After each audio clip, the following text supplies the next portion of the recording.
Hello friends, তোমরা সবাই কেমন আছো? আশা করি প্রত্যেকেই ভালো আছে। তো আজকে আমি তোমাদের সঙ্গে একটা মাছের রেসিপি শেয়ার করতে চলেছি। এটা হচ্ছে গঙ্গার পাঙাশ মাছ।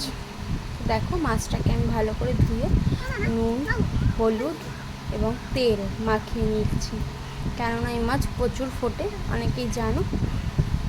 তার জন্য যাতে একটু কম ফোটে, ফুটবে তো অবশ্যই, যাতে একটু কম ফোটে, তো তার জন্য একটু গায়ে তেল মাখিয়ে নিচ্ছি। সত্যি কথা বলতে এই মাছ রান্না করতে একটু ভয় করে, বিশেষ করে ভাজার সময় এত ফোটে। তো যাই হোক, এখানে আমি আলু কেটে নিয়েছি, আলু কেটে ধুয়ে রেখেছি জলের মধ্যে। তো এবার উনুনে একটা কড়াই গরম করে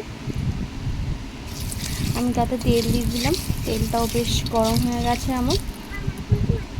এবারে আমি মাছগুলোকে দেখো তাড়াতাড়ি দিচ্ছি, তাড়াতাড়ি দিয়েই আমি ঢেকে দিয়েছি যাতে আমার গায়ে ফুটে না ওঠে। দেখতেই পাচ্ছ কতটা ভয়ে ভয়ে এই মাছটা ভাজছি। তো মাঝে মাঝে ঢাকনা খুলে দেখছি হয়েছে কিনা। তো এক পিঠ হয়ে গেছে, আর এক পিঠ উল্টে দিচ্ছি মাছটা।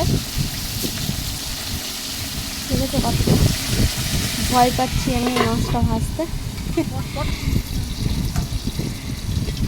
তো মাছটা এই ভাজা হয়ে গেছে। এবারে দেখো আস্তে আস্তে তুলে নিচ্ছি মাছগুলোকে। খুব সাবধানে তুলছি, আবার যদি ফটাস করে একটা ফুটে ওঠে আমার হাতে যদি তেল ফোসকা পড়ে যায় আবার।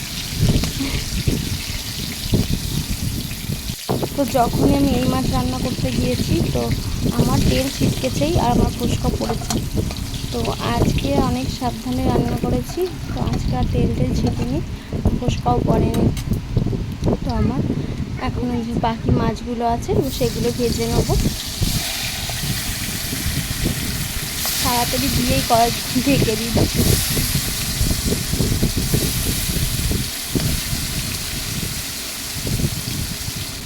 এবার চাপা দিয়ে দিলাম। অন ছিল ততক্ষণ।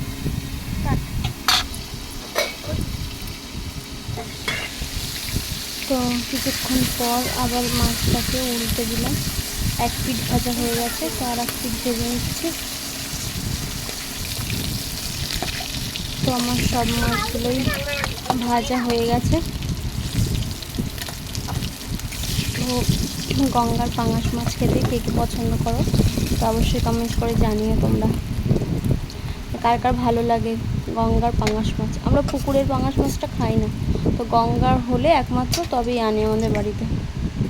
তো এবারে ওই তেলের মধ্যেই আমি সামান্য জিরে ফোড়ন দিয়ে দিলাম।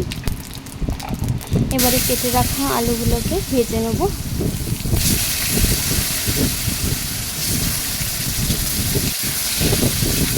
কিছুক্ষণ আগে আলুটা হালকা ভেজে নেব। তো তারপরে আমি এর মধ্যে নুন, সামান্য হলুদ দিয়ে আবারও কিছু সময় ভেজে নেব।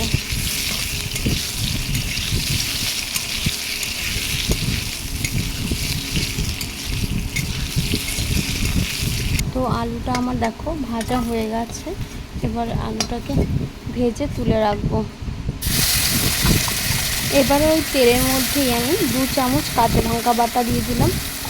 দেখো কাঁচা লঙ্কাটা তেলের উপর দিলাম, কেননা কাঁচা যে গন্ধটা কাঁচা লঙ্কা সেটা চলে যাবে। তারপরে দিয়ে দিলাম 2 টেবিল চামচ জিরে বাটা। তো জিরে আর লঙ্কাটাকে ভালো করে বেশ কিছুক্ষণ কষিয়ে নেওয়ার পরে দিয়ে দিলাম 1 চামচ হলুদ আর সামান্য পরিমাণে জল দিয়ে মশলাটাকে আরও কিছু সময় কষিয়ে নিচ্ছি ভালো করে।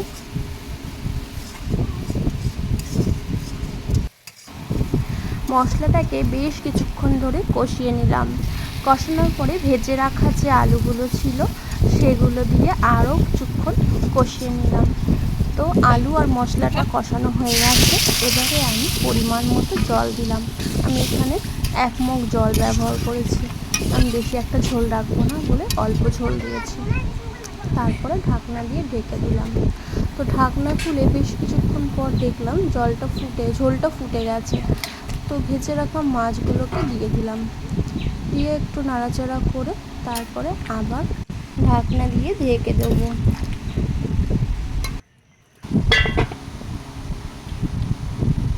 কিছুক্ষণ পর ঢাকনা খুলে দেখলাম ঝোলটা প্রায় হয়ে এসেছে। তো তার মধ্যে দিয়ে দিলাম ভাজা মশলা। তো এই ভাজা মশলাটা আমার সবসময় বাড়িতে করা থাকে, তো ওটা দিয়ে দিলাম 1 চামচ। তো ভাজা মশলাটা দেওয়ার পরে কিছুক্ষণ ফুটিয়ে নেবো যাতে মশলাটা মাছের সঙ্গে মিশে। তো আবারও 2-3 মিনিটের জন্য ঢেকে দিলাম। তো দেখো আমার মাছের ঝোলটা রেডি, এবার নামিয়ে ফেললাম। তো আমার ভিডিওটি যদি ভালো লেগে থাকে তোমাদের, তাহলে অবশ্যই লাইক কমেন্ট শেয়ার করো। আর তোমরা কে কে গঙ্গার পাঙাশ মাছ খেতে পছন্দ করো তা অবশ্যই কমেন্ট করে জানিও। প্রত্যেকেই ভালো থেকো, সুস্থ থেকো, সাবধানে থেকো। আজকের মতো বিদায় নিচ্ছি।